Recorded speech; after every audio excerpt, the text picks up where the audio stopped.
DD kid school की online class में आप सभी का स्वागत है। क्लास थर्ड की इंग्लिश ग्रामर का टॉपिक हमारा चल रहा था। नेक्स्ट टॉपिक आज है हमारा जेंडर, और जेंडर के बारे में डिटेल से पढ़ते हैं। इसमें 2 वीडियो इंक्लूड की है मैंने, और दोनों वीडियो को आप अच्छे से देखेंगे और उनकी पूरी एक्सरसाइज को कंप्लीट करेंगे। इसी के साथ आपसे विशेष निवेदन कि आपके अपने YouTube channel Jasveer Shah DD kids के नाम से इसे लाइक करें, शेयर करें और सब्सक्राइब करें, ताकि आपको अधिक से अधिक नए वीडियो मिल सकें। बढ़ते हैं आज के टॉपिक जेंडर की तरफ। ये थर्ड क्लास का जो हमारा टॉपिक चल रहा था नाउन, उससे आगे जेंडर की ओर बढ़ते हैं। जेंडर में स्पेलिंग बच्चों को लर्न करानी है, और जेंडर को कितने पार्ट में डिवाइड किया जाता है, मेल, फीमेल, कॉमन और न्यूट्रल। 4 काइंड हो गए यहाँ पे। मोस्टली 3 काइंड होते हैं। मस्कुलिन जेंडर होता है जो हम पढ़ेंगे, फेमिनिन जेंडर होता है और न्यूट्रल जेंडर होता है। एक कॉमन जेंडर के भी आजकल साथ में ऐड कर दिया गया है, उसके बारे में भी हम पढ़ेंगे। तो ये जेंडर की बच्चों को अपने को स्पेलिंग लर्न करानी है और इसका प्रोनाउंसिएशन कराना है। मस्कुलिन, फेमिनिन और न्यूट्रल, और ये रह गया जो हमारा कॉमन। अब होता क्या है, जो नाउन है जो इस दुनिया में पाई जाती है, वो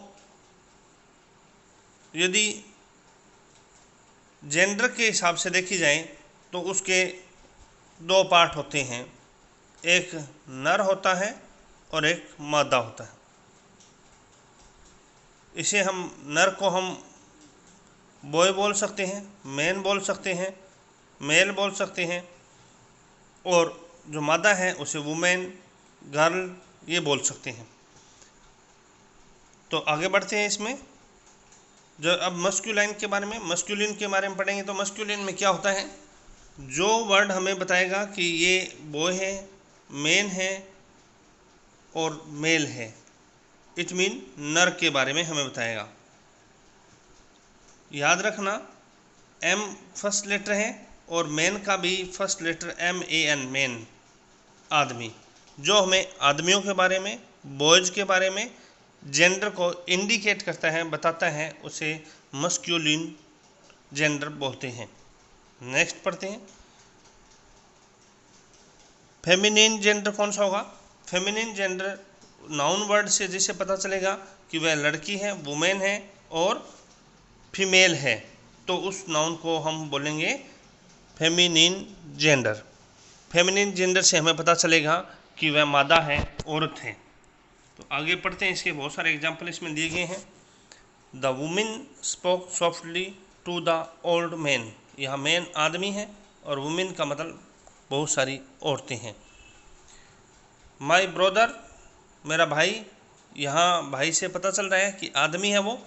will go for higher study with my aunty, मेरी आंटी के साथ, आंटी चाची को बोलते हैं, तो यहाँ से पता चल रहा है कि वो वुमेन है, मादा है। The boy is running in the park, boy लड़का है, इससे पता चल रहा है कि वो नर है। And his sister can not catch him, और सिस्टर का मतलब यहाँ गर्ल्स के लिए है। तो यहाँ पे हो गया मैस्कुलिन और यहाँ हो गया फेमिनिन। तो ये अभी हम पढ़े हैं कि कुछ मस्कुलिन के और कुछ फेमिनिन के एग्जाम्पल पढ़े हैं, और पढ़ते हैं। बहुत सारे एग्जाम्पल हमें दिए गए हैं। तो ये मस्कुलिन जेंडर होता है, ये होता है फेमिनिन जेंडर। इसके एग्जाम्पल दिए हैं। मोस्टली हमें पता है boy girls, brother sister, mother father, uncle aunt, nephew niece. Learn कराना है, स्पेलिंग राइट करनी है बार बार। Grandfather, grandmother, headmaster, headmistress. Hero, heroine. Prince राजकुमार होता है, प्रिंसेस राजकुमारी। मोंक साधु होता है, आदमी के वेश में आदमी साधु होगा तो मोंक बोलेंगे, और वहीं औरत होगी तो उसे नन बोलेंगे, नन। नेक्स्ट पढ़ते हैं। Gentleman, lady. जेंटलमैन पढ़ा लिखा व्यक्ति और पढ़ी लिखी औरत लेडी।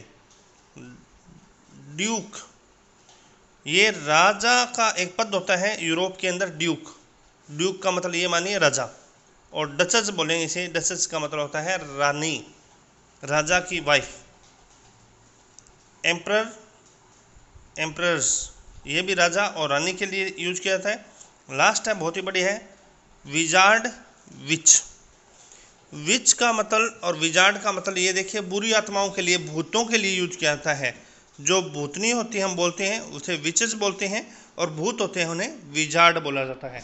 तो ये आप बच्चों को लर्न कराएंगे और बताएंगे कि इनसे जिनसे हमें मैन का पता चल रहा है उसे हम मस्कुलिन बोलेंगे, और जिससे हमें औरत का पता चल रहा है उसे फीमाइन या फीमेल का पता चल रहा है। फीमेल का मतलब होता है मादा। नेक्स्ट में एक्सरसाइज करते हैं कॉमन के बारे में पढ़ते हुए। कॉमन जेंडर क्या होंगे? कुछ ऐसी नाउन्स होती है जो बोथ में यूज की जा सकती है, जिनका हमें पता नहीं चलता कि वो मेल है या फीमेल है, नर है मादा है, दोनों के लिए एक ही शब्द कई बार हम यूज कर लेते हैं, और वो लिविंग थिंग होती है mostly. A noun common gender denote living things. Denote का मतलब होता है बताना, डिनोट की जगह हम tells us about living things, हमें जिंदा चीज़ों के बारे में बताती हैं। देखिए बहुत सारे अच्छे अच्छे एग्जाम्पल इसमें दिए गए हैं। टीचर, महिला टीचर होगी तो उसको हम मैडम बोल सकते हैं, नहीं बोले हम टीचर बोलेंगे तो भी महिला टीचर, और जेंट्स टीचर के लिए भी टीचर बोल सकते हैं। डॉक्टर, लेडीज और जेंट्स दोनों के लिए डॉक्टर का यूज़ किया जाता है। स्टूडेंट हैं, बोथ इंक्लूड होते हैं, बॉयज़ गर्ल। बेबी, बहुत छोटा बच्चा है उसे हम बेबी बोल सकते हैं, चाहे वो लड़का है चाहे वो लड़की है। चाइल्ड का मतलब भी ये होता है, लड़का लड़की दोनों के लिए चाइल्ड यूज किया जाता है। पेरेंट, माँ बाप दोनों के लिए पेरेंट यूज करती है। एनिमल, जानवर, और नाइबरहुड का मतलब होता है पड़ोसी। पड़ोस में महिला रहे चाहे पुरुष रहे, हम नाइबर पड़ोसी ही बोलेंगे उन्हें।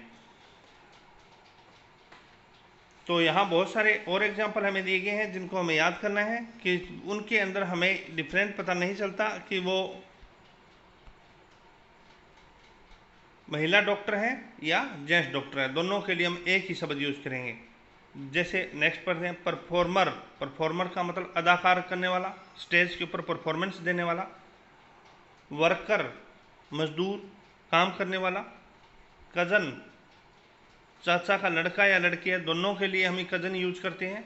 सिंगर, सिंगिंग करने वाला, गाने गाने वाले के लिए, लड़का गा रहा है हम सिंगर ही बोलेंगे।